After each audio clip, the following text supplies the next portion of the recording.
At the time of recording, the KC Cup is about to end, so a ban list is coming. So before the ban list comes, you know, before the meta changes, let's talk about what I think about the meta right now, what I think is problematic, what I think is fine, and what cards I kind of want to see in the ban list. So yeah, let's have a look at the tier list, which I have open right now. The top deck is Lyrilusc and Predaplant. I don't think there is really much of an argument that they aren't. So let's start with Lyrilusc. Lyrilusc is a deck that is obviously very good and is a very problematic deck for the game right now because of this one particular monster called Lyrilusc Assembled a Nightingale. I'm pretty sure anybody who faces against this will just have a big sigh whenever they see this appear in their opponent's field. This card is just really annoying.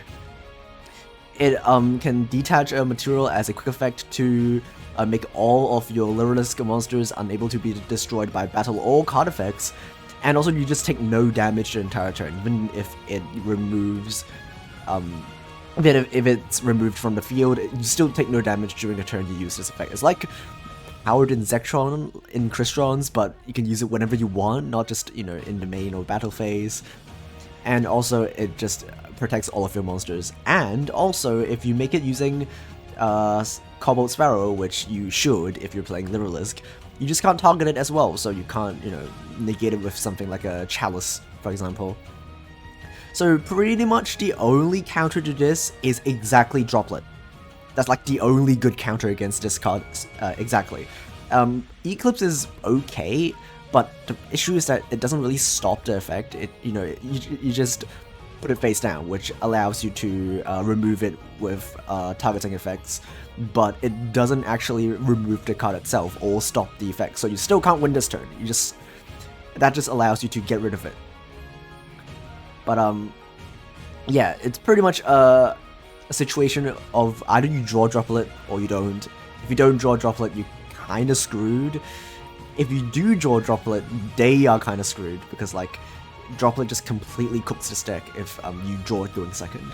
And that's not fun, that's just basically drawing the out. And also, Droplet is from a selection box, it's still not reprinted yet. So, you know, if you don't have access to a selection box, if you don't have enough money to get free copies, then yeah, really sucks. So this is really bad for the game.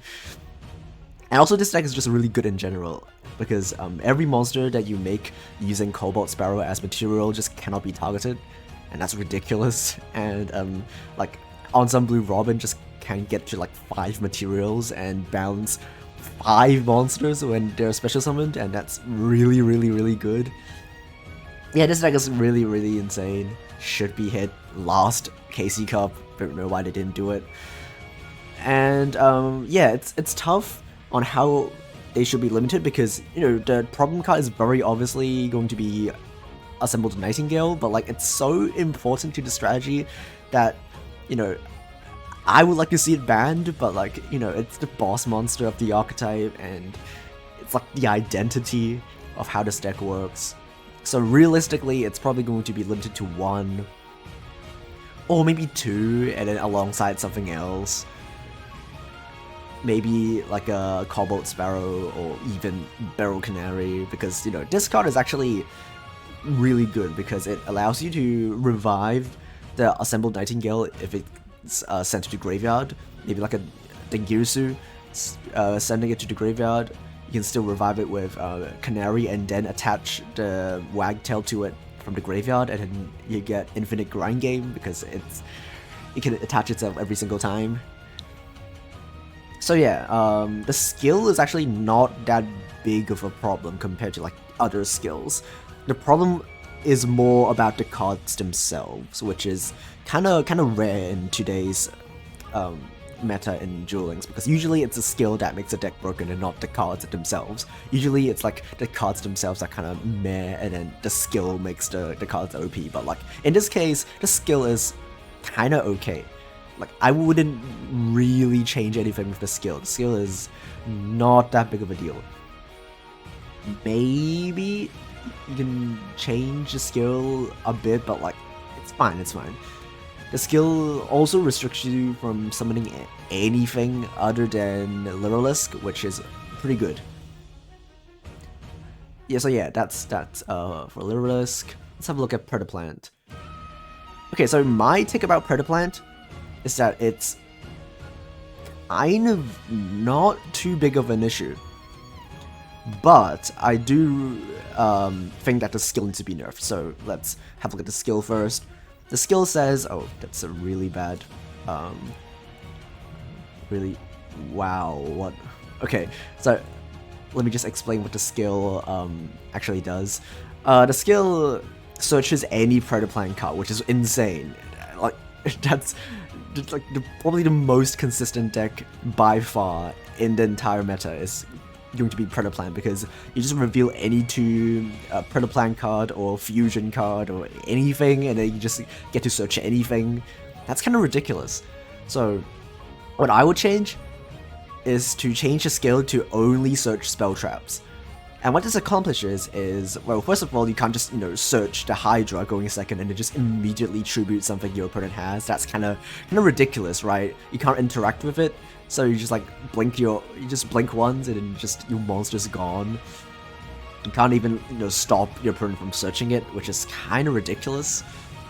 And second of all, you can still search Predaplant, which this deck is not playing, but like, yeah, you can still search Predaplant, which allows you to search a monster, because this card searches anything. But if you use this card, you're locked into fusions, so you can't do insane link climbings or make Assembled Nightingale, which, by the way, this deck can also play. So it really restricts you on what you can actually do during the turn you use Predaplant, and also you have to use it like at the very beginning.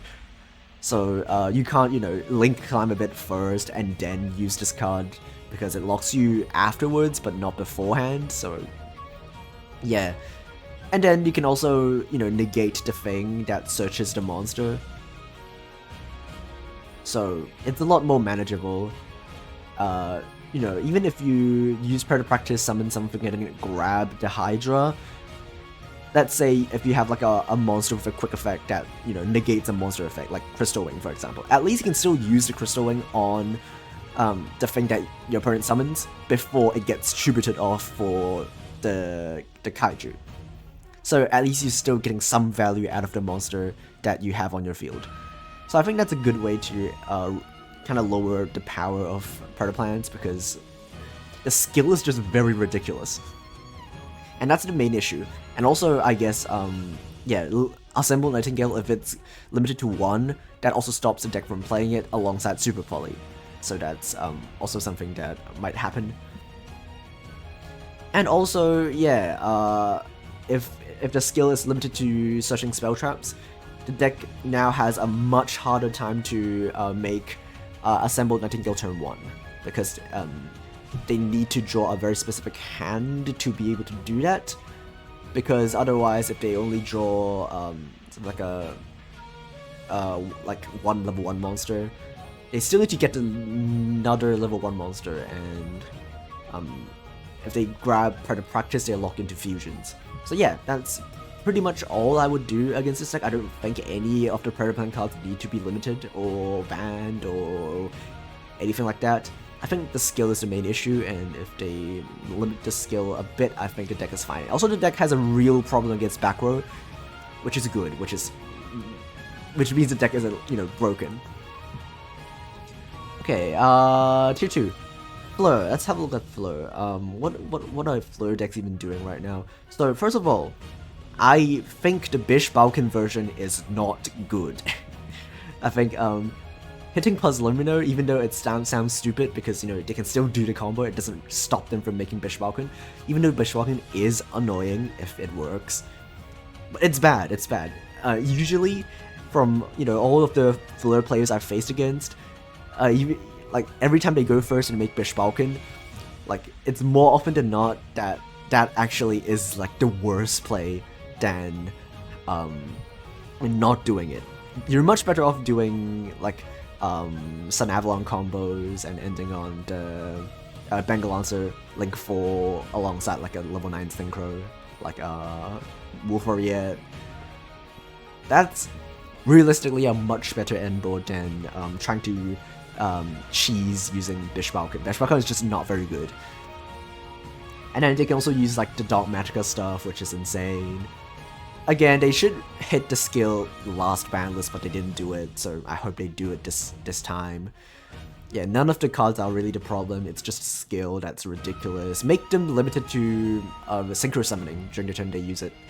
And also summon this stuff face down. Why do they summon them face up? This makes no sense. Just summon them face down so we can actually interact with the monsters that the skill summons before they just make a Trishula before we can, you know, activate anything that stops them. They're not even, like, this deck isn't even using Trishula, but like, Mistworm is also a card that gets rid of stuff on summon. And yeah, just nerf the skill and we're all good. Shaddolls is also annoying. Like, it's not very represented because it's hard. It's very time consuming. And yeah, I've played this deck for a while. It is definitely good. It's like pretty much insanely unbeatable going first. It has some kind of a problem going second, especially against Xyz decks that can make a Pistruello. But yeah, this Shaddolls are definitely like really good. Just that not a lot of people are actually playing it. I don't know how you actually like limit this deck. Maybe I think if this deck is going to be nerfed, then maybe the skill. Maybe like sending 2 Shaddolls trap cards to the graveyard on turn 1 is a bit too broken. I don't know. This is like the only deck that I'm not very sure how they would limit the deck if they're going to limit this at all. So yeah, tell me what you think about this deck in the comments. Yeah. Okay, let's have a look at the other decks. Tier 3 Ghostrick. Ghostrick, man. Ghostrick. So Ghostrick is in a really good spot right now because both top decks, Lyrilusc and Predaplant, have a really bad time against this deck.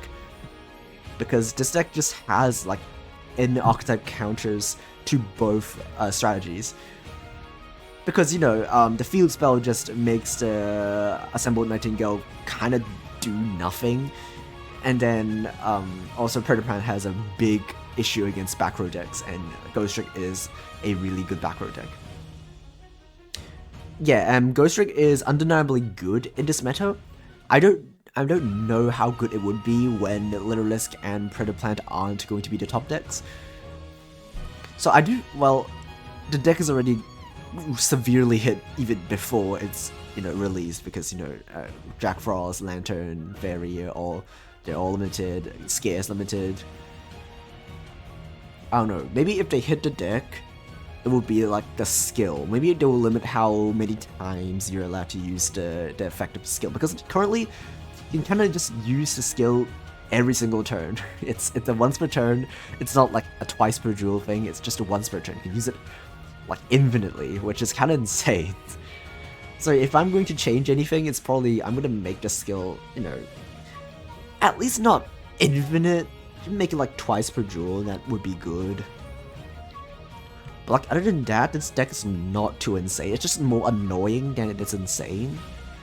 So realistically, it's not that big of a deal. But I do think maybe a slap in the wrist will be good. Yeah.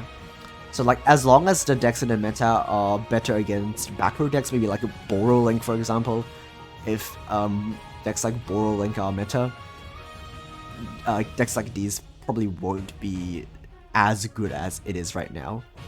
Because, you know, they have to search Necro Valley to, you know, stop Levianeer, for example. And Necro Valley actually hurts the deck itself as well, because they want to grab stuff back from the graveyard using the graveyard effects of the Xyz. And also use, like, Renovation, for example. And Necro Valley kind of stops them from doing that. And also it stops them from having Mansion on the field, so... yeah. Yeah, I'm kind of fine with Ghostrick. It's just like, it's the meta is just in a really good spot for them right now, and that's why they're really good. But when the meta shifts, I expect this deck to fall off as well. Sharks is again going to be back to the meta when graveyard decks are good. So when the top 2 decks are hit, Predaplant and Lyrilusc aren't really that scared of Abyss Dweller, so that's, I think, the only reason why this deck is not as popular than it should be. But this deck is undeniably very good. Like, it's insane. Have you seen what this deck is able to do? It's like, you can have 4 Xyz monsters on the field. And yeah, you just like, this deck just makes a Xyz monster out of thin air, and then you just make a Ray Lancer and then just OTK for anything. It's kind of insane, like what this deck is able to do. But it's just because the top decks aren't, that susceptible to Abyss Dweller that it isn't as good as it should be. I do actually hope that they hit this deck preemptively, even though it's not, the top tier deck of the meta, because it's actually like so insane. They should maybe like hit one of the sharks to limit free, so they can't play a limit free card like Eclipse. But other than that, yeah, I think they probably should hit like I don't know, right hand Buzzsaw Shark probably to 3 copies, limit free, alongside other staples like Eclipse, so they can't play it. And then yeah, Sky Striker, again, this is another one of those insane decks that just kind of sucks right now because of the meta, because both top decks don't really care about Sky Strikers. Lyrilusc has target protection, has destruction protection, then can kind of attack through anything, and then also Predaplant can just like give the Link monsters a counter and then just tribute over it, and that stops them from getting back to Ray, and then they can kind of like push through the back row. Widow Anchors aren't really that good against what Predaplants are capable of. If they go second, they can just kind of push through anything and combo off to infinity. Yeah, I do think Strikers probably need some kind of a hit, just because like when the top decks get hit, this is again one of those decks that would be really good. I don't know what they should actually hit them. Maybe the field spell to limit 3. So maybe they're forced to like play 2 engage and 1 field spell. That would be pretty good. At least that, kind of limits the amount of consistency they have, because currently with triple engage and triple field spell, the deck is really consistent. In a 20 card deck, it's really likely for Area 0 to hit something good, so just limiting the amount of field spells that they have access to will be like more than enough to stop the deck from being too insane. And then in the meantime, let's talk about other decks that aren't in the tier list in Duel's meta, but I think are a problem. So Shiranui. We all heard about the rants on Reddit on how broken Samsara is, how this card should be limited or even banned like a long time ago at the very beginning of the year. You see, it's released on February and it's still unlimited at the end of 2024. It's kind of insane.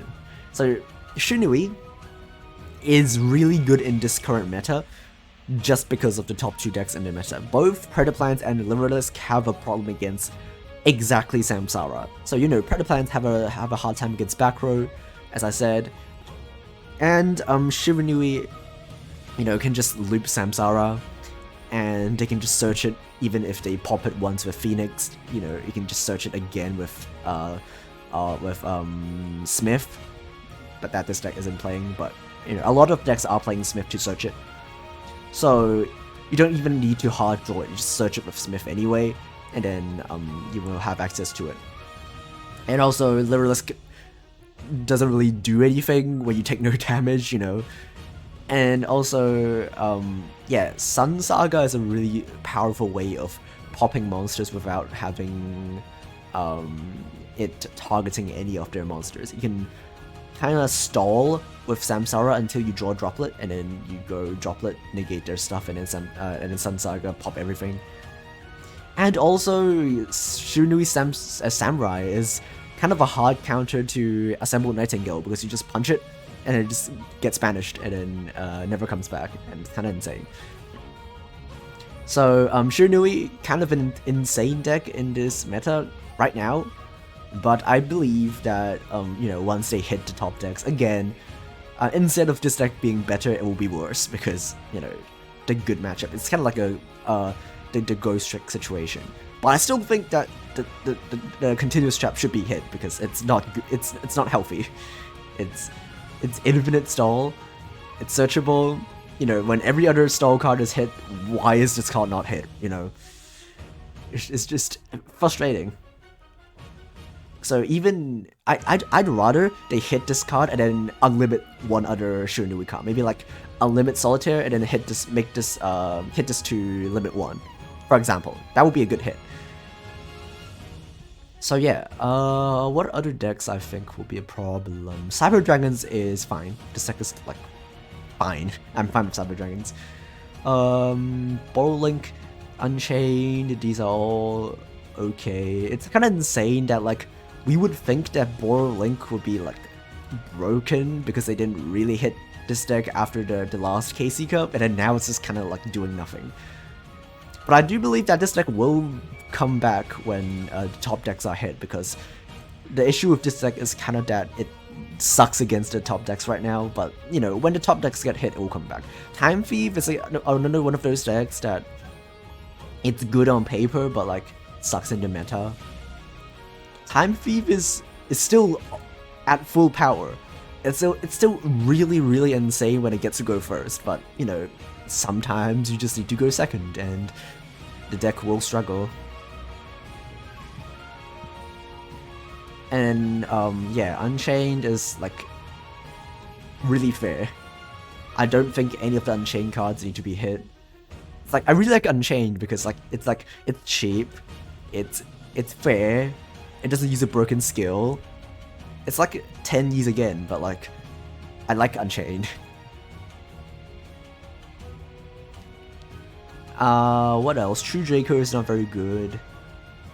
Odd Eyes is Ancient Warriors is one of those decks that like I constantly see people play, but it's never too broken. You know, it's look at this deck. There's like pretty much a zero non-engine. The only non-engine is like MST in this deck, and what?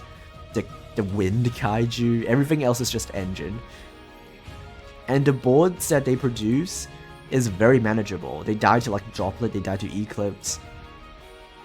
I mean, they can negate it, but like you can force the negate out with something else. It's very manageable. Nothing too insane. And yeah, I quite like this deck.